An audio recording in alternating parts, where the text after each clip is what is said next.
ಬಿರು ಬೇಸಿಗೆಯಲ್ಲಿ ಸಿಗ್ತಾ ಇಲ್ಲ ನೀರಿಗಾಗಿ ಜಾಗರಣೆ ಮಾಡುವ ಸ್ಥಿತಿ. ಕೆಲಸಕ್ಕೆ ಹೋದ್ರೆ ನೀರು ಸಿಗಲ್ಲ, ನೀರು ಬೇಕಂದ್ರೆ ಕೆಲಸ ಇರೋದಿಲ್ಲ. ಕೂಡ ನೀರಿಗೆ ಹಗಲು ರಾತ್ರಿ ಕ್ಯೂ. ಜೀವ ಜಲದ ಗ್ಯಾರಂಟಿಗೆ ಆಗ್ರಹ, ನೀರಿಗಾಗಿ ಹಾಹಾಕಾರ.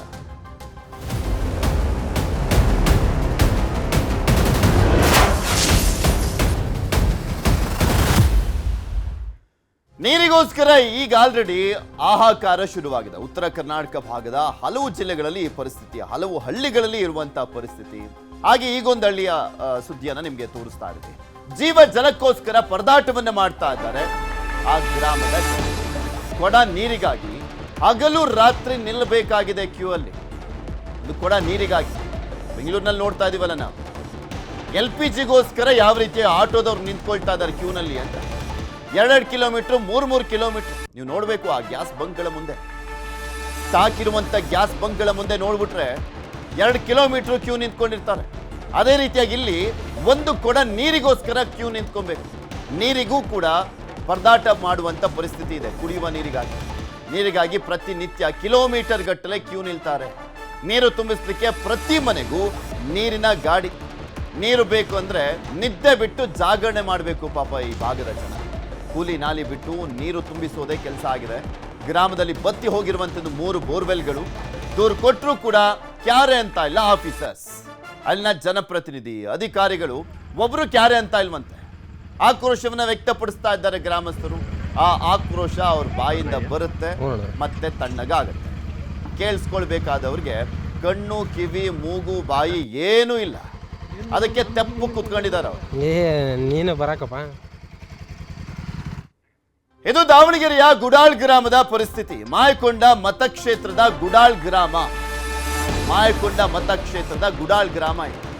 ಶಾಸಕ ಬಸವಂತಪ್ಪ ಪ್ರತಿನಿಧಿಸುವಂತ ಕ್ಷೇತ್ರ ಇದು. ಮಾಯಕೊಂಡ ಕ್ಷೇತ್ರದ ಶಾಸಕ ಬಸವಂತಪ್ಪ ಅವರು. ಬಸವಂತಪ್ಪ ಅವರೇ ಯಾವಾಗಲೂ ಮುಖ್ಯಮಂತ್ರಿಗಳ ಹಿಂದೆನೆ ಓಡಾಡ್ತಿರ್ತೀರಲ್ವ. ನಿಮ್ಮ ಕ್ಷೇತ್ರದ ಸಮಸ್ಯೆ ಬಗೆಹರಿಸ್ಕೊಳ್ಳೋದಕ್ಕಾಗೋದಿಲ್ಲ. ನೀರಿನ ವ್ಯವಸ್ಥೆ ಮಾಡ್ಲಿಕ್ಕೆ ಆಗ್ತಾ ಇಲ್ಲ ನಿಮ್ಮ ಕೈಲಿ.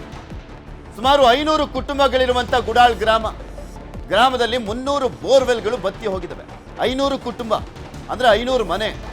500 ಮನೆಯಲ್ಲಿ ಅಟ್ಲೀಸ್ಟ್ 3 ಜನ ಲೆಕ್ಕ ಹಾಕೊಳ್ಳಿ. 1,500 ಜನ ಅಲ್ಲಿ ನೀರಿಗೋಸ್ಕರ ಪರದಾಟವನ್ನು ಮಾಡ್ತಾ ಇದ್ದಾರೆ, ಕುಡಿಯುವ ನೀರಿಗೋಸ್ಕರ. ಗ್ರಾಮದಲ್ಲಿ 3 ಬೋರ್ವೆಲ್ಗಳು ಬತ್ತು ಹೋಗಿದ್ದಾವೆ. ಒಂದು ಬೋರ್ವೆಲ್ನಲ್ಲಿ ನೀರು ಬರ್ತಾ ಇದ್ರು ಕೂಡ ಸಾಕಾಗ್ತಾ ಇಲ್ಲ. ಎಲ್ಲಿಂದ ಸಾಕಾಗುತ್ತೆ 500 ಕುಟುಂಬಕ್ಕೆ? ನೀರಿಗಾಗಿ ಅಕ್ಕಪಕ್ಕದ ಗ್ರಾಮಕ್ಕೆ ಹೋಗುವಂತ ಪರಿಸ್ಥಿತಿ ಇದೆ. ಕೂಲಿ ಕೆಲಸಕ್ಕೆ ಹೋದ್ರೆ ಮನೆಯಲ್ಲಿ ನೀರಿಲ್ಲ. ಇದೇನು ಯಾವುದೋ ಸಿಟಿಲಿರುವಂತ ಊರಲ್ಲ ಅದು. ಕೂಲಿ ನಾಲಿ ಮಾಡಿಕೊಂಡು ಬದುಕುವಂತ ಪರಿಸ್ಥಿತಿ ಇರುವಂತ ಊರು, ಹಳ್ಳಿ ಅದು. ನೀರು ತುಂಬಿಸ್ಲಿಕ್ಕೆ ನಿಂತರೆ ಕೂಲಿಗೆ ಹೋಗ್ಲಿಕ್ಕೆ ಆಗೋದಿಲ್ಲ. ಅವತ್ತು ದುಡಿಬೇಕು, ಅವತ್ತು ತಿನ್ನಬೇಕು, ಅವತ್ತು ಕೂಲಿಗೆ ಹೋಗ್ಬೇಕು, ಸಂಜೆ ಕೂಲಿ ಬಂದು ಬದುಕಬೇಕು ಅಂತ ಪರಿಸ್ಥಿತಿ ಇರುವಂತ ಊರು. ಆದ್ರೆ ಕೂಲಿಗೆ ಹೋಗ್ತಾರ ಅಥವಾ ಇಲ್ಲಿ ನೀರು ಹಿಡ್ಕೊಂಡು ಬರಕ್ ಬರ್ತಾರ ಜನ? ಕುಡಿಯಕ್ಕೆ ನೀರಿಲ್ಲ. ರಾತ್ರಿ ಎಲ್ಲ ಕ್ಯೂ ನಿಂತ್ಕೊಳ್ತಾರೆ. ನಿಮ್ಗೆ ತೋರಿಸ್ತಾ ಇದೀನಿ ನೋಡಿ, ಗಾಡಿ ಮಾಡ್ಕೊಂಡಿದಾರಲ್ಲಿ. ಗಾಡಿ ಮಾಡ್ಕೊಳ್ಳುವಂತ ಪರಿಸ್ಥಿತಿ ಇದೆ. ನೀರು ತರಬೇಕು ಅಂದ್ರೆ ಗಾಡಿ ಮಾಡ್ಕೊಬೇಕು, ಅಲ್ಲಿ ದೂರದ ಊರಿಗೆ ಹೋಗಿ ತಗೊಂಬರ್ಬೇಕು ಕಿಲೋಮೀಟರ್ ಗಟ್ಟಲೆ. ಜಾನುವಾರುಗಳಿಗೆ ನೀರು ಪೂರೈಸಲಿಕ್ಕೆ ಜನ ಹೈರಾಣಾಗಿದ್ದಾರೆ. ಅವ್ರಿಗೆ ಕುಡಿಯಕ್ಕೆ ನೀರಿಲ್ಲ. ಇನ್ನ ಜಾನುವಾರುಗಳು ಪಾಪ ಅವು ಒದ್ದಾಡ್ತಾ ಇದಾವೆ. ಅವಕ್ಕೂ ಸೇರ್ಸ್ ತರಬೇಕು ನೀರ್ನ. ದೂರು ಕೊಟ್ಟರು ಕೂಡ ಕ್ಯಾರೆ ಅಂತ ಇಲ್ಲ ಅಧಿಕಾರಿಗಳು, ಶಾಸಕರು. ಬಸವಂತಪ್ಪ ಅವರೇ ನೋಡಿ ನಿಮ್ಮ ಕ್ಷೇತ್ರದ ಸಮಸ್ಯೆ ಹೇಗಿದೆ ಅಂತ. ಬರೀ ಅಧಿಕಾರಕ್ಕೋಸ್ಕರ ಯಾರು CM ಆಗಬೇಕು, ಯಾರು ಮಿನಿಸ್ಟರ್ ಆಗಬೇಕು ಅನ್ನುವಂಥದ್ದು ಓಡಾಡೋದಷ್ಟೇ ಅಲ್ಲ. ನಿಮ್ಮ ಕ್ಷೇತ್ರದಲ್ಲಿ ಎಷ್ಟು ಮಟ್ಟಿಗೆ ಸ್ಪಂದಿಸ್ತಾ ಇದ್ದೀರಾ ಅನ್ನೋದಕ್ಕೆ ಇದು ಎಕ್ಸಾಂಪಲ್. ನಮಗೆ ನೀರಿಲ್ರಿ. ನಮಗೆ ಕರೆಂಟು ಬೆಳಗ್ಗೆ ಹೋಗ್ತಾವು, ಈಗ ಸಾಯಂಕಾಲ ಬರ್ತಾವು, ರಾತ್ರಿ ಬರ್ತಾವು. ಒಮ್ಮೆ ಬಿಟ್ರೆ ಒಮ್ಮೆ ಸಿಕ್ಕರೆ ನೀರು ಇನ್ನೊಮ್ಮೆ ಸಿಗಲ್ಲ. ಕುಡಿಯೋಕ್ಕೂ ನೀರಿಲ್ಲ, ಅಧ್ವಾನಾಗ್ಯಾವು. ಭಾರಿ ಫಜಿತ. ನಮಗೂ ದೊಡ್ಡವ್ರು ಏನಾರ ನಮಗೆ ಸಹಾಯ ಮಾಡ್ಬೇಕು ನೀರಿಗೆ. ದನ ಕರಿಗಿಲ್ರಿ, ಅದು ಒಮ್ಮೆ ಹಿಡ್ಕೊಂಡವ ಅವನ್ನ ದನ ಕರಿ ನೀರು ಕುಡಿಸ್ಬೇಕು ನಾವು. ನೀರಿನ ಭಾರಿ ಸಮಸ್ಯೆ ಆಗೈತಿ. ಕುಡಿಯಕ ಬೇರೆ ಊರಿಗೆ ಹೋಗಿಲ್ಲಿದ್ರೆ ಬೇರೆ ಊರದ ತರ್ತಾರ್ರಿ. ಅಲ್ಲಿ 20 ರೂಪಾಯಿ ಬಾಟ್ಲಿ ತಗೋತಾರೆ, 15-20 ರೂಪಾಯಿ ಒಂದು ಕ್ಯಾನ್. ಭಾರಿ ಸಮಸ್ಯೆ ನೀರಿಂದು. ರಾತ್ರೆಲ್ಲ ನೀರು ಹಿಡಿಬೇಕು. ಒಂದು ಆಳು ಸೀದಾ ನೀರಿಗೆ ಇರಬೇಕು. ಅದು ಒಂದು ಟ್ರಿಪ್ ಸಿಗ್ಲಿದ್ದಿಲ್ಲ. 7-8 ಕೊಡ್ಪಾನ, 5-6 ಕೊಡ್ಪಾನ. ಕೆಲವ್ರಿಗೆ ಸಿಗ್ತವೆ, ಕೆಲವ್ರಿಗೆ ಸಿಗೋದೇ ಇಲ್ಲ. ಹಂಗೆ ಬರ್ತಾರೆ. ಮತ್ತು ಎಲ್ಲೋ ಹೋಗಿ ಒಂದೊಂದು ವಿಪರೀತ ದೂರ ಅಲ್ಲೆಲ್ಲ ಮ್ಯಾಲೆ ಬಿಡ್ತಾರಂತೆ. ಅಲ್ಲಿ ಹೋಗಿ ಸಿಕ್ಕರೆ ಅಲ್ಲಿ ಗಾಡಿ ಬೇಕಾದಷ್ಟು ಇರ್ತಾವೆ. ಒಟ್ಟು ಹಗಲೆಲ್ಲ ಕೂಲಿ ಹೋಗ್ತಾರೆ, ರಾತ್ರಿ ಹಿಡಿಬೇಕು, ಹಗಲೆಲ್ಲ ಕೂಲಿ ಹೋಗ್ಬೇಕು. ಕೂಲಿ ಹೋಗ್ಲಿಕ್ಕೆ ನಡೆಯೋದೇ ಇಲ್ಲ. ಈಗ ಕನಿಷ್ಠ 2-2.5 ತಿಂಗಳಾಯಿತು ಇಲ್ಲಿ ಗುಡಾಳ ಗ್ರಾಮದಲ್ಲಿ ನೀರಿನ ಭಾರಿ ಸಮಸ್ಯೆ. ಅಂದರೆ ಈಗ ಒಂದು ಕಡೆ ಬಿಟ್ಟರೆ ಒಂದು ಕಡೆ ಬಿಡಲ್ಲ, ಅದ್ರ ಬಗ್ಗೆ ನೀರು ಬೇರೆ ಇಲ್ಲ. ಆದ್ದರಿಂದ ಒಂದು ಗಾಡಿ ಬಿಟ್ಟರೆ 3-4 ತಾಸು ಕಾಯ್ಬೇಕು ಒಂದು ಗಾಡಿ ನೀರು ಹಿಡ್ಕೊಂಬರ್ಬೇಕು. ರಾತ್ರಿಗಳೆಲ್ಲ ನೀರು ಹ್ಞೂ ಸರ್. ರಾತ್ರಿ ಹಿಡಿತಾರೆ ಸರ್. ಈಗ ಬೆಳಗ್ಗೆ 10 ಗಂಟೆ ಬಿಟ್ಟರೆ ಮಧ್ಯಾಹ್ನ 1 ಗಂಟೆ ಆಕೈತೆ ಒಂದು ಗಾಡಿ ತರಕ್ಕೆ ನೀರು ಸರ್. ಹಾಂ, ರಾತ್ರೆಲ್ಲ ಒಬ್ರು ನೀರಿಗೋಸ್ಕರನೇ ಕಾಯ್ಬೇಕು. ಆದ್ದರಿಂದ ಒಂದು ಸ್ವಲ್ಪ ನೀರಿನ ಭಾರಿ ಸಮಸ್ಯೆ ಐತಿ. ಅದೇನಾದ್ರು ಒಂದು ಸ್ವಲ್ಪ ಪರಿಹಾರ ಮಾಡ್ಬೇಕಂತ ನಾವು ಕೇಳ್ಕೊಡ್ತೀನಿ ಮಾತ್ರ. ಇದೆಲ್ಲದ್ರ ಬಗ್ಗೆ ಇನ್ನಷ್ಟು ಮಾಹಿತಿಯನ್ನ ಕೊಡ್ತಾ ಹೋಗ್ತಾರೆ ನಮ್ಮ ದಾವಣಗೆರೆಯ ಪ್ರತಿನಿಧಿ ಸಂಜಯ್ ನಮ್ಮ ಜೊತೆ ನೇರ ಸಂಪರ್ಕದಲ್ಲಿ ಜಾಯ್ನ್ ಆಗಿದ್ದಾರೆ. ಸಂಜಯ್, ಪಾಪ ಕುಡಿಯುವ ನೀರಿಗೋಸ್ಕರನೂ ಕೂಡ ಪರದಾಟ ಮಾಡುವಂತ ಪರಿಸ್ಥಿತಿ. ಎಷ್ಟು ದಿನಗಳಿಂದ, ಎಷ್ಟು ತಿಂಗಳಿಂದ ಈ ಸಮಸ್ಯೆ ಇದೆ? ಯಾಕಲ್ಲಿನ ಶಾಸಕರು ಅಧಿಕಾರಿಗಳಿಗೆ ಕಣ್ಣು, ಕಿವಿ, ಮೂಗು, ಬಾಯಿ ಎಲ್ಲ ಬಿದ್ದೋಗ್ಬಿಟ್ಟಿದೆಯಾ ಹೇಗೆ? ಏನು ದಾವಣಗೆರೆ ತಾಲೂಕಿನ ಗುಡಾಳ ಗ್ರಾಮದಲ್ಲಿ ಈ ಒಂದು ಘಟನೆ ನಡೆದಿರುವಂತದ್ದು. ಕಳೆದ 1 ತಿಂಗಳಿಂದ ಕೂಡ ಕುಡಿಯ ನೀರಿಗಾಗಿ ಹಾಹಾಕಾರ ಶುರುವಾಗಿರುವಂತದ್ದು. ಏನು ಮಕ್ಕಳಿಂದ ಹಿಡಿದು ವೃದ್ಧರವರೆಗೂ ಎಲ್ಲರೂ ಕೂಡ ಪ್ರತಿನಿತ್ಯವೂ ಕೂಡ ನೀರಿಗಾಗಿ ಪರಿತಪಿಸ್ತಾ ಇದ್ದಾರೆ. ಯಾಕಂದ್ರೆ ಈಗಾಗಲೇ ಅಲ್ಲಿ ಗ್ರಾಮದಲ್ಲಿ ಸುಮಾರು ಒಂದು 500ಕ್ಕೂ ಅಧಿಕ ಮನೆಗಳಿದೆ, 1,500ಕ್ಕೂ ಅಧಿಕ ಜನಸಂಖ್ಯೆ ಇರುವಂತ ಗ್ರಾಮ ಅದು. ಹೀಗಾಗಿ ಏನು ಒಟ್ಟು 4 ಬೋರ್ವೆಲ್ಗಳಿವೆ. ಅದರಲ್ಲಿ 3 ಬೋರ್ವೆಲ್ಗಳಲ್ಲಿ ಈಗಾಗಲೇ ನೀರು ಬರ್ತಾ ಇಲ್ಲ, ಬತ್ತಿ ಹೋಗಿರುವಂತದ್ದು. ಇನ್ನು 1 ಬೋರ್ವೆಲ್ ಅಲ್ಲಿ ಮಾತ್ರ ನೀರು ಬರುತ್ತೆ, ಅದು ಕೂಡ ಸರಿಯಾದ ಸಮಯಕ್ಕೆ ಕರೆಂಟ್ ಇರದ ಹಿನ್ನೆಲೆಯಲ್ಲಿ ನೀರುಗಳು ರಾತ್ರಿ ಎಲ್ಲ ಸಂಪೂರ್ಣವಾಗಿ ನೀರಿಗಾಗಿ ಕಾಯುವಂತ ಪರಿಸ್ಥಿತಿ ಆಗಿದೆ. ಅದು ಕೂಡ ಏನು ಅಕ್ಕಪಕ್ಕದ ಜಮೀನಿನವ್ರು ಏನಾದ್ರು ಒಂದ್ ವೇಳೆ ಜಮೀನಿಗೆ ನೀರ್ ಹಾಯಿಸ್ಕೊಂಡ್ರೆ ಪಕ್ಕದವ್ರು ಏನಾದ್ರು ಅವರಿಂದ ಈ ನೀರು ಕೂಡ ಕಮ್ಮಿ ಆಗೋ ಎಲ್ಲಾ ಸಾಧ್ಯತೆಗಳಿದೆ ಅಂತೇಳಿ ಗ್ರಾಮಸ್ಥರು ಹೇಳ್ತಿರುವಂತದ್ದು. ಯಾಕಂದ್ರೆ ಅಕ್ಕಪಕ್ಕ ಜಮೀನಿಗೆ ನೀರ್ ಹಾಯಿಸಿದ್ರೆ ಇಲ್ಲಿ ಕೂಡ ನೀರು ಏನೋ ಒಂದು ಅರ್ಧ ಇಂಚು ನೀರು ಬರ್ತಾ ಇತ್ತು, ಅದು ಕೂಡ ನಿಂತು ಹೋಗುತ್ತೆ. ಅದು ಮತ್ತೆ ರಿಕವರಿ ಆಗಬೇಕೆ ಅಂದ್ರೆ ಮತ್ತೆ ಅದು ಒಂದಿನ ಸಂಪೂರ್ಣವಾಗಿ ತಗೊಳುತ್ತೆ. ಹಾಗಾಗಿ ಸಾಕಷ್ಟು ಸಮಸ್ಯೆ ಆಗ್ತಿದೆ. ಇದ್ರ ಬಗ್ಗೆ ಏನು ಅಲ್ಲಿ ಗ್ರಾಮ ಠಾಣೆ ಇದೆ, ಗ್ರಾಮ ಪಂಚಾಯತಿ ಅವ್ರಿಗೂ ಕೂಡ ಈಗಾಗಲೇ ಸಾಕಷ್ಟು ಬಾರಿ ಮನವಿ ಮಾಡಿದೀವಿ. ಅದಲ್ಲದೆ ಕೂಡ ಶಾಸಕರು ಕೂಡ ಮನವಿ ಮಾಡಿದ್ವಿ, ಯಾರು ಕೂಡ ಇತ್ತ ಗಮನ ಹರಿಸ್ತಾ ಇಲ್ಲ. ಹೀಗಾಗಿ ಸಾಕಷ್ಟು ನಮಗೆ ನೀರಿನ ಸಮಸ್ಯೆ ಬೋರ್ವೆಲ್ ಡೈರೆಕ್ಟ್ ನೀರ ಮನೆಗಳಿಗೆ, ಅಲ್ಲಿ ಕುಡಿಯುವ ನೀರಿನ ಘಟಕ ಆ ರೀತಿಯಾಗಿ ಏನು ಇಲ್ವಾ?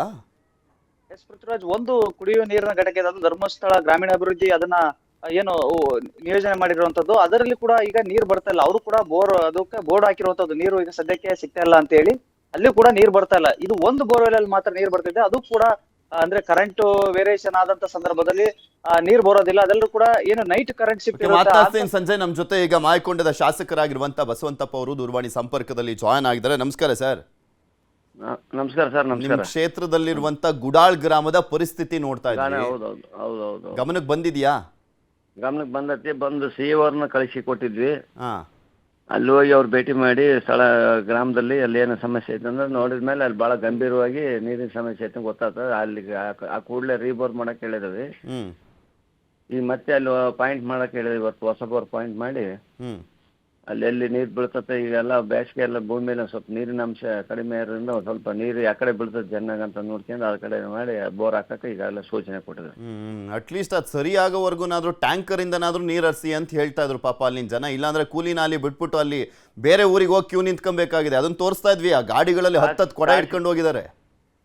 ಖಾಸಗಿ ಬೋರ್ನ ಅವ್ರ ಹತ್ರ ಇದು ಮಾಡಿಸ್ಕೊಂಡು ಅದಕ್ಕೆ ಏನು ಬರ್ತಕ್ಕಂಥ ವೆಚ್ಚವನ್ನು ಭರಿಸಿ ಅದನ್ನು ಸದ್ಯ ತಾತ್ಕಾಲಿಕ ಮಾಡ್ತಕ್ಕಂಥ ವ್ಯವಸ್ಥೆ ಮಾಡಿದ್ವಿ. ಅದಾಗ್ಲಿಲ್ಲ ಅಂದ್ರೆ ಪಕ್ಕದ ಊರಿಂದ ಟ್ಯಾಂಕರ್ ಮುಖಾಂತರ ಅವ್ರಿಗೆ ಕೊಡುವಂತ ವ್ಯವಸ್ಥೆನ ಈಗ ನಾನು ಕ್ರಮ ಕೈಗೊಳ್ಳಕ್ಕೆ ಸೂಚನೆ ಕೊಡ್ತಾರೆ ಸರ್. ಅದಕ್ಕೆ ನಿಮ್ಗೊಂದು ವಿಡಿಯೋ ಏನಾದ್ರು ಕಾಣಿಸಿದ್ಯಾ ಸರ್? ಅವ್ರು ಎಷ್ಟುದ್ದ ಕ್ಯೂ ನಿಂತ್ಕೊಂಡು ಬೆಂಗಳೂರಲ್ಲಿ ತೋರಿಸ್ತಾ ಇದ್ವಿ, LPG ಆಟೋಗಳಿಗೆ ಗ್ಯಾಸ್ ಸಿಗ್ದಲ್ಲ ಹೆಂಗ್ ಕ್ಯೂ ನಿಂತ್ಕೊಂಡಿದ್ದಾರೆ, ಹಂಗ್ ನಿಂತ್ಕೊಂಡಿದ್ದಾರೆ ಅವರು.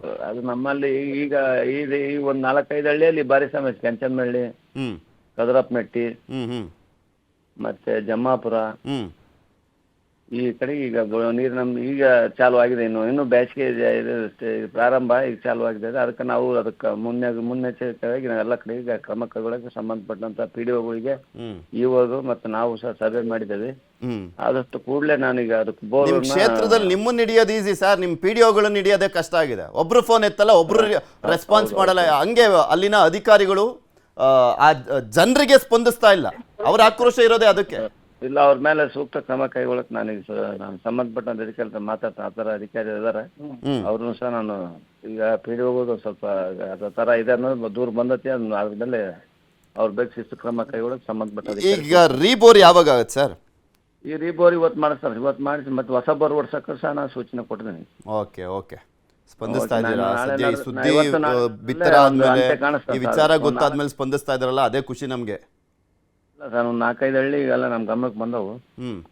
ಈಗ ಅಷ್ಟಕ್ಕೂ ಸಹ ಈಗ ನಾನು ಸಂಬಂಧಪಟ್ಟಂತ ಅಧಿಕಾರದ ಬೋರ್ನರ್ಗೆ ಸೂಚನೆ ಕೊಟ್ಟು ಮಾಡಿಸ್ರಿ, ಒಳ್ಳೆ ಪಾಯಿಂಟ್ ಮಾಡಿಸಿ ಅಂತ ಹೇಳಿದೆ. ನಿಮ್ಗೆ ಗೊತ್ತಿದೆ ಹೆಂಗೆ ಬೆಂದೋಗೋ ರೀತಿಯಲ್ಲಿ ಬಿಸಿಲು ಬೀಳ್ತದೆ ಈ ಸಲ ಬಿಸಿಲು ಭಾಳ ಇದೆ ಸರ್. ಈಗ ಭೂಮಿಯಲ್ಲಿ ಭಾಳ ನೀರಿನಂಶ ಕಡಿಮೆ ಆಗಿಬಿಟ್ಟೈತೆ. ಹಂಗಾಗಿ ನಮ್ಮ ರೈತರಿಗೆ ಭಾಳ ತೊಂದರೆ ಆಗ್ತೈತೆ. ಆದಷ್ಟು ನಾವು ಮುಂಜಾಗ್ರತವಾಗಿ ನೀವು ಅದನ್ನ ನೀರಿನ ಟ್ಯಾಂಕು ಮತ್ತೆ ಬೇರೆ ಖಾಸಗಿ ಬೋರ್ಗಳ ತಗೊಂಡು ನಾವು ಕೊಡುವಂತ ವ್ಯವಸ್ಥೆಯನ್ನು ಮಾಡ್ತೇವೆ. ನಿನ್ನೆ ಕರೆಂಟ್ ಇನ್ನೇನು ಸಮಸ್ಯೆ ಇಲ್ಲ, ಈಗ ನಮಗಿರೋದ ನೀರಿನ ಸಮಸ್ಯೆ. ಓಕೆ, ಈಗ ಸಮಸ್ಯೆ ಎಲ್ಲ ಬಗೆಹರಿಸ್ತೀನಿ ಅಂತ ಹೇಳಿದ್ದೀರಾ ಸರ್. ಬಗೆಹರಿದ ಮೇಲೆ ಮತ್ತೊಮ್ಮೆ ಫೋನ್ ತಗೊಳ್ತೀವಿ ನಿಮಗೆ, ಮತ್ತೊಮ್ಮೆ ಧನ್ಯವಾದ ಹೇಳುವಂಥ ಕೆಲಸವನ್ನೇ ಮಾಡ್ತೀವಿ. ಯಾಕೆಂದ್ರೆ ಪಾಪ ಅಲ್ಲಿ ನೂರಾರು ಕುಟುಂಬಗಳಿರೋದು, 10-20 ಕುಟುಂಬ ಅಲ್ಲ, 500 ಕುಟುಂಬ ಅಂದರೆ ಹತ್ತತ್ರ 1,500 ಜನ ಆಗ್ತಾರೆ. ಅಲ್ಲ ದೊಡ್ಡ ಊರು ಅದು ಗುಡ. ಹಂಗಾಗಿ ನಾನು ಈಗ ಇವತ್ತು ನಿನ್ನೆ ರಜೆ ಇತ್ತು, ಹಂಗಾಗಿ ಇವತ್ತೆಲ್ಲ ಸೂಚನೆ ಮಾಡಿ ಇವತ್ತು ಬರ್ತಾರೆ. ಇವತ್ತು ಬೋರ್ನರಿಗೆ ನಾನು ನಾಳೆ ಇವತ್ತು ಎಷ್ಟಾದ್ರು ಪಾಯಿಂಟ್ ಮಾಡಿ ಕಳಿಸ್ತೇನೆ. Okay, thank you sir. News 18 ಜೊತೆ ಮಾತನಾಡಿ ಸಮಸ್ಯೆಗೆ ಸ್ಪಂದಿಸಿದ್ದಕ್ಕೆ. ಬಸವಂತಪ್ಪ ಅವರು ಮಾಯಕೊಂಡದ ಶಾಸಕರು ಭರವಸೆಯನ್ನು ಕೊಟ್ಟಿದ್ದಾರೆ, ಇವತ್ತೇ ರೆಡಿ ಮಾಡಿಸ್ತೀವಿ ಅಂತ ಹೇಳಿದ್ದಾರೆ. ಇವತ್ತೇ ರೆಡಿ ಮಾಡಿಸ್ತೀವಿ, ಒಂದು ರೀಬೋರು ಮತ್ತೊಂದು ಹೊಸ ಬೋರನ್ನು ಕೂಡ ಹಾಕಿಸ್ತೀವಿ. ಆ ಸಮಸ್ಯೆ ಗೊತ್ತಾಗಿದೆ, ಇನ್ನೂ 5 ಗ್ರಾಮಗಳಲ್ಲಿ ಇದೇ ರೀತಿಯಾದಂಥ ಪರಿಸ್ಥಿತಿ ಇದೆ, ಅದೆಲ್ಲವನ್ನು ಕೂಡ ಸರಿ ಮಾಡ್ತೀವಿ ಅಂತ ಹೇಳಿದ್ರು. ನೋಡೋಣ ಇವತ್ತು ಯಾವ ರೀತಿಯಾಗಿ ಆ ಸಮಸ್ಯೆಯನ್ನು ಬಗೆಹರಿಸುವಂಥ ನಿಟ್ಟಿನಲ್ಲಿ ಮುಂದಾಗ್ತಾರೆ ಬಸವಂತಪ್ಪ ಅವರು ಅಂತ.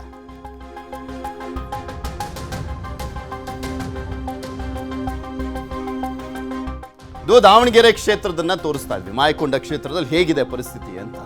ಇನ್ನು ದಕ್ಷಿಣ ಕರ್ನಾಟಕ ಭಾಗಕ್ಕೆ ಬರೋದಾದ್ರೆ ಮುಖ್ಯಮಂತ್ರಿಗಳ ತವರು ಜಿಲ್ಲೆ, ಅಲ್ಲೂ ಕೂಡ ನೀರಿಗೆ ಬರ ಇದೆ. ಪೈಪ್ಲೈನ್ ದುರಸ್ತಿ ಮಾಡಿಸದ ಅಧಿಕಾರಿಗಳು ಪೈಪ್ಲೈನ್ ಅನ್ನ ದುರಸ್ತಿ ಮಾಡಿಸಿಲ್ಲ. ಹನಿ ನೀರಿಗೂ ಜನರು ಪರದಾಡುವಂತ ಪರಿಸ್ಥಿತಿ ಇದೆ.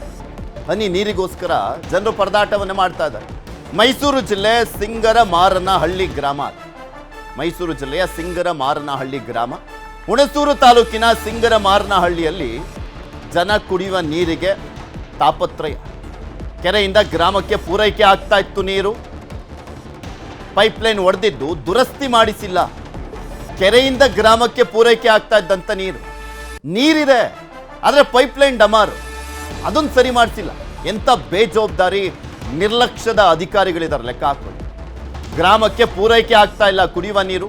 PDO ವಿರುದ್ಧ ಗ್ರಾಮಸ್ಥರು ಅಸಮಾಧಾನವನ್ನು ವ್ಯಕ್ತಪಡಿಸಿದ್ದಾರೆ. ಪಂಚಾಯತ್ ಡೆವಲಪ್ಮೆಂಟ್ ಆಫೀಸರ್ಗಳಲ್ಲ ಕೆಲವರು PDOಗಳು, ಅವ್ರಿಗೆ ಡೆವಲಪ್ಮೆಂಟ್ ಆಗ್ತಾ ಇದ್ದಾರೆ, ಚೆನ್ನಾಗಿ ದುಡ್ಡು ಹೊಡ್ಕೊಂಡು ಆರಾಮಾಗಿದ್ದಾರೆ ಕೆಲವು PDOಗಳು, ಹೇಳೋರಿಲ್ಲ ಕೇಳೋರಿಲ್ಲ ಅಂತ. ಟ್ಯಾಂಕರ್ಗಳ ಮೊರೆ ಹೋಗ್ತಾ ಇದ್ದಾರೆ ಜನರು. ತಾಲೂಕು ಆಡಳಿತ PDO ವಿರುದ್ಧ ಅಸಮಾಧಾನ. ಯಾಕೆ PDOಗೆ ಹೇಳೋರಿಲ್ಲ ಕೇಳೋರಿಲ್ಲ ಅಂದರೆ ಗ್ರಾಮ ಪಂಚಾಯತಿ ಅವಧಿ ಮುಗ್ದಿದೆ, ಅಧ್ಯಕ್ಷರು ಇಲ್ಲ, ಯಾರೂ ಇಲ್ಲ, ಆರಾಮಾಗಿ ಅವರು ಆಡಿದ್ದೇ ಆಟ. ಶಾಸಕರು ಕೆಲವೊಂದು ಕಡೆ ಸ್ಪಂದಿಸ್ತಾರೆ, ಕೆಲವೊಂದು ಕಡೆ ಸ್ಪಂದಿಸಲ್ಲ. ಸೊ PDO ನಡೆದಿದ್ದೇ ದಾರಿ ಅನ್ನುವಂತ ಆಗಿದೆ.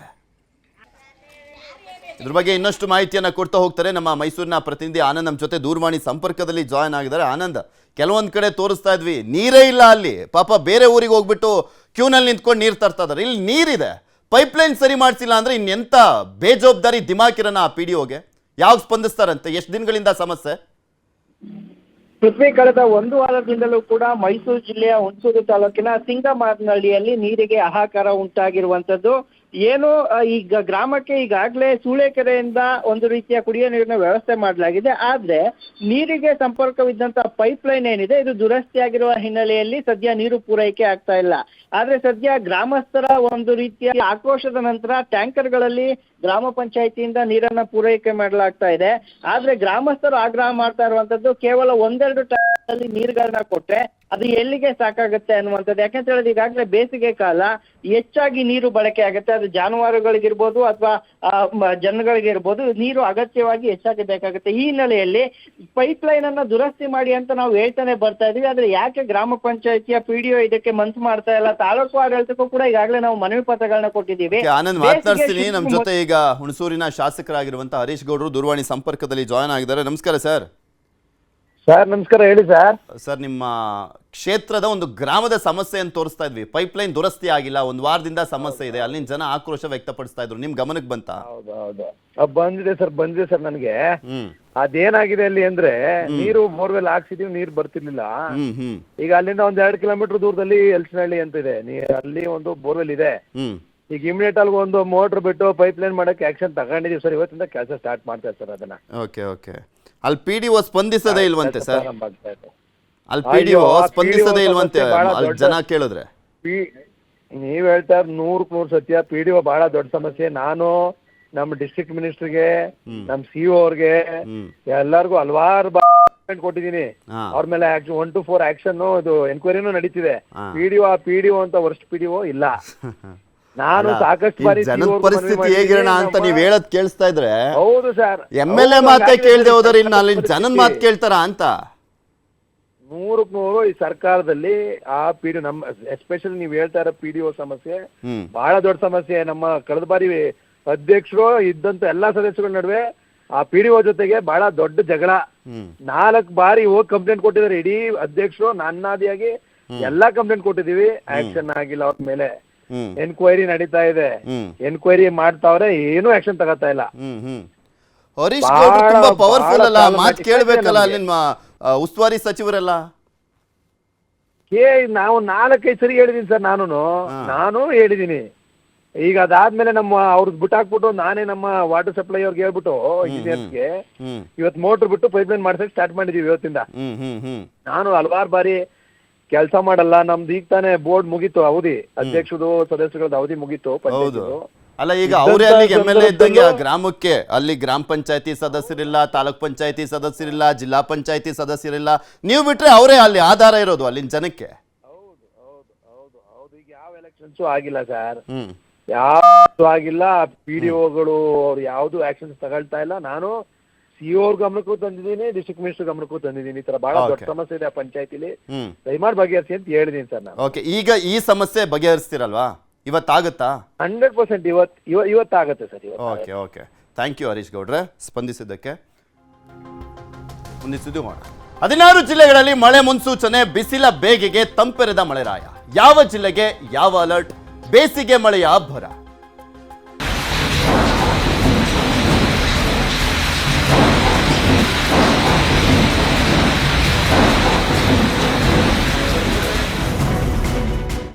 ರಾಜ್ಯದಲ್ಲಿ ಇನ್ನು 3 ದಿನ ಮಳೆ ಅಲರ್ಟ್. 16 ಜಿಲ್ಲೆಗಳಿಗೆ ಯೆಲ್ಲೋ ಅಲರ್ಟ್ ಅನ್ನ ಘೋಷಣೆ ಮಾಡಲಾಗಿದೆ. ಎಂತ ಉರಿ ಬಿಸಿಲು ರಾಜ್ಯದಾದ್ಯಂತ. ಮಿನಿಮಮ್ ಅಂದ್ರೂ 36 ಡಿಗ್ರಿ, ಆಲ್ಮೋಸ್ಟ್ ಎಲ್ಲ ಜಿಲ್ಲೆಗಳಲ್ಲೂ ಮಿನಿಮಮ್ 36 ಡಿಗ್ರಿ, ಮ್ಯಾಕ್ಸಿಮಮ್ 42 ಡಿಗ್ರಿವರೆಗೂ ಕೂಡ ಹೋಗಿದೆ ಹಲವು ಜಿಲ್ಲೆಗಳಲ್ಲಿ. ಈ ಸಂದರ್ಭದಲ್ಲಿ ಮಳೆ ಬರ್ತಾ ಇದೆ ಕೆಲವು ಜಿಲ್ಲೆಗಳಲ್ಲಿ, 16 ಜಿಲ್ಲೆಗಳಲ್ಲಿ, ಅರ್ಧ ಕರ್ನಾಟಕದಲ್ಲಿ ಮಳೆ. ಆಲಿಕಲ್ಲು, ಗುಡುಗು ಸಹಿತ ಭಾರಿ ಮಳೆ ಸಾಧ್ಯತೆ ಇವತ್ತು ಅಲರ್ಟ್ ಅನ್ನು ಕೊಡಲಾಗಿದೆ. ಉತ್ತರ ಕರ್ನಾಟಕದ ಕೆಲವು ಜಿಲ್ಲೆಗಳು, ಮಲೆನಾಡು, ಕರಾವಳಿ ಭಾಗದಲ್ಲಿ ಮಳೆ. ಬಿರು ಬಿಸಿಲಿನ ಬೇಗೆಗೆ ತಂಪೆರಿತಾ ಇರುವಂಥದ್ದು ಮಳೆರಾಯ. ಕೆಲವೊಂದು ಕಡೆ ನೆನ್ನೆನೂ ಕೂಡ ಸರಿಯಾಗಿ ಮಳೆ ಬಂದಿದೆ, ಆಲಿಕಲ್ಲು ಮಳೆ ಬಂದಿದೆ. ಮಧ್ಯಾಹ್ನ ಹೀಟ್ ವೇವ್, ಸಂಜೆ ಮಳೆಯ ಅಲರ್ಟ್ ಅನ್ನ ಕೊಡಲಾಗಿದೆ. ಸರಿಯಾಗಿ ಬಿಸಿಲು, ಹೀಟ್ ವೇವ್ ಬೇರೆ, ಅದಾದ್ಮೇಲೆ ಮಳೆ ಬರುತ್ತೆ ಅನ್ನುವಂಥ ಅಲರ್ಟ್ ಕೊಡಲಾಗಿದೆ, ಸೂಚನೆಯನ್ನ ಕೊಡಲಾಗಿದೆ. ಚೆನ್ನಾಗಿ ಮಳೆ ಆಗ್ತದೆ, ಬಟ್ ಆಲಿಕಲ್ ಬೇರೆ ಮಳೆ ಆಗ್ತಾ ಇರುವಂಥ ಹಿನ್ನೆಲೆಯಲ್ಲಿ ಬೆಳೆದಂಥ ಬೆಳೆಗಳು ನೆಲ ಕಚ್ತಾ ಇದ್ದಾವೆ. ಹಂಗೆ ಮಾಮೂಲಿ ಮಳೆ ಬಂದಿದ್ರೆ ಓಕೆ, ಆದರೆ ಆಲಿಕಲ್ ಮಳೆ ಬರ್ತಾ ಇದೆ. ಮಾವಿನಣ್ಣು ಆಗಿರ್ಬೋದು, ಬಾಳೆ ಬೆಳೆದಂಥವ್ರು, ಸಾಕಷ್ಟು ಬೆಳೆಗಳನ್ನು ಬೆಳೆದಂಥವ್ರು, ಆಲಿಕಲ್ಲು ಮಳೆ ಬಂದಂತಹ ಒಂದು ಜಾಗಗಳಲ್ಲಿ, ಜಮೀನುಗಳಲ್ಲಂತೂ ದೊಡ್ಡ ಹೊಡೆತ ಅದು. ಇದನ್ನು ಸರಿಯಾಗಿ ರಭಸವಾಗಿ ಬೀಳುತ್ತೆ ಆಲಿಕಲ್ಲು. ಈ ಟೈಮ್ನಲ್ಲಿ ಅವೆಲ್ಲವೂ ಕೂಡ ಹಾಳಾಗೋಗ್ತಾ ಇದೆ. ಒಂದು ಕಡೆ ಮಳೆ ಬರ್ತಾ ಇದೆ ಅನ್ನೋ ಖುಷಿ, ತುಂಬ ಉರಿ ಬಿಸಿಲಿಗೆ ಮಳೆ ಬರ್ತಾ ಇದೆ, ಸ್ವಲ್ಪ ತಂಪಾಗ್ತಾ ಇದೆ ಅನ್ನೋದು ಖುಷಿ. ಆದರೆ ಇನ್ನೊಂದು ಕಡೆ ಪಾಪ ರೈತರಿಗೆ ಸಂಕಷ್ಟ, ಕಣ್ಣೀರು.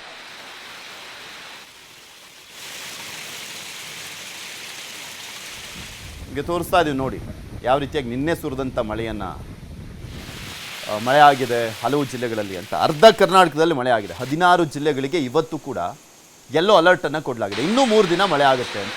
ಮಳೆ ಚೆನ್ನಾಗಾಗಲಿ, ಆಲಿಕಲ್ ಮಳೆ ಆಗ್ದಲೇ ಇರಲಿ ಅಂತ ಕೇಳ್ಕೊಬೇಕಷ್ಟೇ ಈಗ ದೇವ್ರ ಹತ್ರ. ಯಾಕೆಂದರೆ ಎಲ್ಲ ಕಡೆನೂ ಕೂಡ ಸರಿಯಾಗಿ ಬಿಸಿಲಿರುವಂಥ ಕಾರಣಕ್ಕೋಸ್ಕರ ಯಾವಾಗ ಮಳೆ ಬರುತ್ತಪ್ಪ, ಸ್ವಲ್ಪನಾದರೂ ಒಂದು ಚೂರಾದರೂ ಕೂಲ್ ಆಗ್ಬೋದಪ್ಪ ಅಂತ ಎಲ್ಲ ದೇವರನ್ನು ಪ್ರಾರ್ಥನೆ ಮಾಡ್ಕೊಳ್ಳುವಂತಾಗಿತ್ತು. ಆ ರೀತಿಯಾಗಿ ಬಿಸಿಲು, ಮನೆಯಿಂದ ಹೊರಗಡೆ ಕಾಲಿಟ್ಟರೆ ಮುಗೀತು ಕತೆ. ಸರಿಯಾಗಿ ಬಿಸಿಲು, ಬೆವರು, ಚಿಕ್ಕ ಮಕ್ಳನ್ನ ಹೊರಗಡೆ ಕರ್ಕೊಂಡು ಹೋಗೋಕ್ಕೆ ಆಗಲ್ಲ, ಆಟ ಆಡಿಸ್ಲಿಕ್ಕಾಗಲ್ಲ, ಆಟ ಆಡ್ಲಿಕ್ಕೆ ಬಿಡ್ಲಿಕ್ಕೆ ಆಗೋದಿಲ್ಲ. ಮೊದಲೇ ರಜೆ, ಬೇಸಿಗೆ ರಜೆ ಬೇರೆ, ಇಂಥ ಟೈಮ್ನಲ್ಲಿ ಸರಿಯಾಗಿ ಬಿಸಿಲು ಬೇರೆ. ಮುಂದಿನ ಸುದ್ದಿ ಹೋಗೋಣ. ಪಟ್ಟು ಬಿಡ್ತಾ ಇಲ್ಲ ಅಮೆರಿಕ, ಹಿಂದೆ ಸರಿತಾ ಇಲ್ಲ ಇರಾನ್. ಕದನ ವಿರಾಮ ನಾಳೆಗೆ ಅಂತ್ಯ, ಸಂಧಾನ ಮಾತುಕತೆ ತ್ರಿಶಂಕು. ಪಾಕ್ ಸಂಧಾನ ಸಭೆ ಡೌಟ್, ಸರ್ವನಾಶದ ಯುದ್ಧ ಶುರುನಾ. ಸಂಧಾನ ಇಲ್ಲ, ಮತ್ತೆ ಸಮರನ.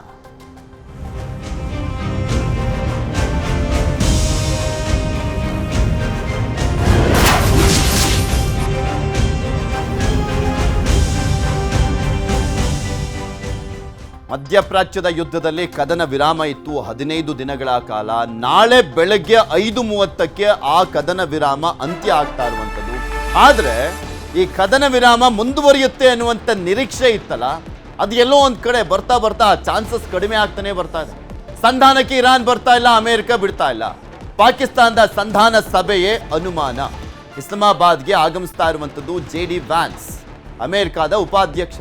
ಅಮೆರಿಕ ಉಪಾಧ್ಯಕ್ಷ JD ವ್ಯಾನ್ಸ್ ಆಲ್ರೆಡಿ ಪಾಕಿಸ್ತಾನಕ್ಕೆ ಹೋಗ್ತಾ ಇದ್ದಾರೆ. ಇರಾನ್ನಿಂದ ಸಂಧಾನಕ್ಕೆ ಬಂದಿಲ್ಲ ನಿಯೋಗ. ಇರಾನ್ ಪಕ್ಕದಲ್ಲೇ ಇದೆ, ಪಾಕಿಸ್ತಾನ ಪಕ್ಕದಲ್ಲೇ. ಆದರೆ ಅವ್ರು ಸಂಧಾನಕ್ಕೆ ಬರಲ್ಲ ಅಂತ ಹೇಳ್ತಾ ಇದ್ದಾರೆ. ಯಾಕೆಂದರೆ ನಮಗೆ ಕೆಲವೊಂದು ಕಂಡೀಷನ್ಸ್ ಇದೆ, ಅವನ್ನು ಕೂಡ ಅವರು ಓಕೆ ಮಾಡಬೇಕು, ಅದಾದಮೇಲೆ ನಾವು ಬರ್ತೀವಿ ಅಂತ ಹಲವು ಷರತ್ತುಗಳನ್ನು ವಿಧಿಸಿರುವಂಥದ್ದು ಅಮೆರಿಕ. ಪರಮಾಣು ಹಸ್ತಾಂತರ, ಹರ್ಮುಜ್ ಮುಕ್ತಕ್ಕೆ ಪಟ್ಟಣ ಹಿಡಿದಿದ್ದಾರೆ. ಅಮೆರಿಕ ಷರತ್ತುಗಳಿಗೆ ಒಪ್ತಾ ಇಲ್ಲ ಇರಾನ್. ಸಂಧಾನ ಸಭೆಗೆ ಬರೋದಿಲ್ಲ ಅನ್ನುವಂಥ ಸಂದೇಶವನ್ನು ಕೊಡ್ತಾನೇ ಇದ್ರು. ಅವರನ್ನ ಕನ್ವಿನ್ಸ್ ಮಾಡುವಂಥ ಕೆಲಸವನ್ನ ಪಾಕಿಸ್ತಾನದ ಅಧ್ಯಕ್ಷ ಮತ್ತೆ ಆರ್ಮಿ ಅಧ್ಯಕ್ಷ ಮಾತನಾಡ್ತಾನೆ ಇದ್ದಾರೆ. Army chief Asif Munir. ನಾಳೆ ಮುಂಜಾನೆ 5:30ಕ್ಕೆ ಕದನ ವಿರಾಮ ಅಂತ್ಯ ಆಗ್ತಾ ಇದೆ. ಕದನ ವಿರಾಮ ಅಂತ್ಯ ಆಗ್ತಾ ಇರುವಂಥ ಹಿನ್ನೆಲೆಯಲ್ಲಿ ಸಹಜವಾಗಿ ಜಾಗತಿಕ ಆತಂಕ ಅದು. ಕದನ ವಿರಾಮ ಕಂಟಿನ್ಯೂ ಆಗ್ಲಪ್ಪ ಅನ್ನುವಂಥದ್ದು ಎಲ್ಲರೂ ಬೇಡ್ಕೊಳ್ತಾ ಇದ್ರು. ಆದರೆ ಆಗ್ತಾ ಇರುವಂಥ ಡೆವಲಪ್ಮೆಂಟ್ಸ್ಗಳನ್ನು ನೋಡ್ತಾ ಇದ್ರೆ ಈ ಯುದ್ಧನೇ ಪರಿಹಾರ ಅನ್ನುವಂಥ ರೀತಿಯಲ್ಲಿ ಎರಡೂ ದೇಶಗಳು ವರ್ತಿಸ್ತಾ ಇದ್ದಾವೆ. ನಾ ಕೊಡೆ ನೀ ಬಿಡೆ ಅನ್ನುವಂಥ ರೀತಿಯಲ್ಲಿ ಎರಡೂ ದೇಶಗಳ ಒಂಥರ ಸ್ಟ್ಯಾಂಡ್ ಇದ್ದಂತೆ ಕಾಣಿಸ್ತಾ ಇದೆ.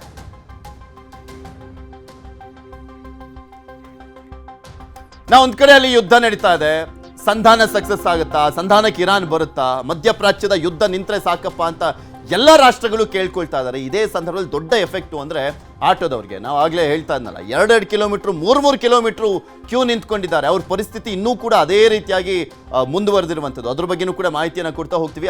ಆಟೋ ಚಾಲಕರ ಸಂಕಷ್ಟ. ಬೆಂಗಳೂರಿನಲ್ಲಿ LPG ಸಿಗದೆ ಆಟೋ ಚಾಲಕರ ಕ್ಯೂ. ಕಲಾಸಿಪಾಳ್ಯ ಬಸಪ್ಪ ಸರ್ಕಲ್ ಬಳಿ ಚಾಲಕರು ಆಟೋಗಳನ್ನು ಹಾಕೊಂಡು ಕ್ಯೂ ನಿಂತಿದ್ದಾರೆ. ಎಲ್ಲೆಲ್ಲಿ ಗ್ಯಾಸ್ ಸಿಗ್ತಾ ಇದೆ ಆ ಎಲ್ಲ ಬಂಕ್ಗಳ ಮುಂದೆ ಇರುವಂಥ ಪರಿಸ್ಥಿತಿ ಇದು. ಒಂದು ಆಟೋ ಗ್ಯಾಸ್ ಬಂಕ್ ಅಂತಲ್ಲ, ಬೆಂಗಳೂರಿನಲ್ಲಿರುವಂಥ ಎಲ್ಲ ಆಟೋ ಗ್ಯಾಸ್ ಬಂಕ್ಗಳ ಮುಂದೆನೂ ಕೂಡ ಇದೇ ಪರಿಸ್ಥಿತಿ. 2 ಕಿಲೋಮೀಟ್ರು 3 ಕಿಲೋಮೀಟ್ರ್ ಕ್ಯೂ ನಿಂತಿದ್ದಾರೆ. LPG ತುಂಬಿಸ್ಲಿಕ್ಕೆ 2 ಕಿಲೋಮೀಟ್ರ್ ಕ್ಯೂ ನಿಂತಿರುವಂಥದ್ದು ಚಾಲಕರು. ಹಾಗೆ ಅವ್ರಿಗೆಲ್ರಿಗೂ ಫುಲ್ ಕೊಡ್ತಾರಾ, ಅವ್ರು ಬೇಕಾದಷ್ಟು ಕೊಡ್ತಾರಾ? ಅದು ಇಲ್ಲ. ಯಾಕೆಂದರೆ ಅವ್ರು ಎಷ್ಟು ಸಾಧ್ಯನೋ ಎಲ್ರಿಗೂ ಎಷ್ಟು ಕೊಡ್ಲಿಕ್ಕಾಗುತ್ತೋ ಅಷ್ಟು ಕೊಡುವಂಥ ಕೆಲಸವನ್ನು ಮಾಡ್ತಾ ಇದ್ದಾರೆ. ಮ್ಯಾಕ್ಸಿಮಮ್ ಕೆಲವೊಂದು ಕಡೆ 500 ರೂಪಾಯಿ, ಕೆಲವೊಂದು ಕಡೆ 300 ರೂಪಾಯಿ, ಈ ರೀತಿಯಾಗಿ ಹಾಕ್ಲಾಗ್ತಾ ಇದೆ ಅಷ್ಟೇ. LPGಯನ್ನು ಫುಲ್ಲು ಕೂಡ ಸಿಗ್ತಾ ಇಲ್ಲ. ಆದರೆ ಅವತ್ತು ದುಡಿದು ಅವತ್ತು ಬದುಕಬೇಕಲ್ಲ, ಜೀವನ ಸಾಗಿಸ್ಬೇಕಲ್ಲ, ಅಂಥ ಪರಿಸ್ಥಿತಿಲಿದ್ದಾರೆ.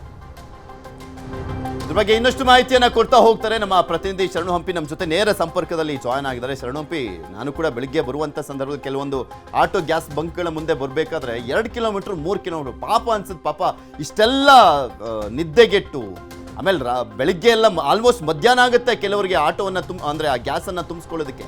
ಅದಾದಮೇಲೆ ಯಾವಾಗ ದುಡಿತಾರೋ ಏನೋ, ಎಂಥ ಕಷ್ಟದ ಪರಿಸ್ಥಿತಿ ಎದುರಿಸ್ತಾ ಇದ್ದಾರೆ ಅಂತ. ಖಂಡಿತ ಪೃಥ್ವಿ, ಸದ್ಯ ಮಧ್ಯಪ್ರಾಚ್ಯದಲ್ಲಿ ಕದನ ವಿರಾಮ ಏನೋ ಇದೆ, ಮಾತುಕತೆ ನಡೀತಾ ಇದೆ.